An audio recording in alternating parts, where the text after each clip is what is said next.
১৯৭১ সালের বাংলাদেশের স্বাধীনতার ঘোষক শহীদ প্রেসিডেন্ট জিয়াউর রহমান।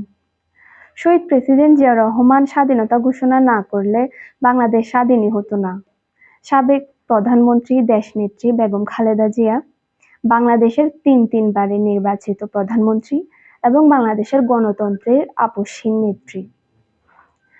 আমি বিএনপি পরিবারের সন্তান হিসেবে ওনার প্রতি সত্যিকারের শ্রদ্ধা এবং ভালোবাসা দেখাতে যেয়ে কক্সবাজার সরকারি কলেজের ক্রীড়া অনুষ্ঠানে যেমন খুশি তেমন সাজু ইভেন্টে ওনার চরিত্রে অভিনয় করার চেষ্টা করি।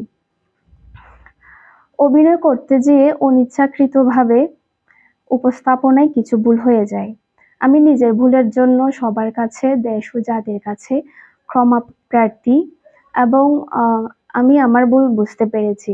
আমাকে আপনাদের বোন, মেয়ে হিসেবে ক্ষমার দৃষ্টিতে দেখবেন এবং আমার জন্য দোয়া করবেন।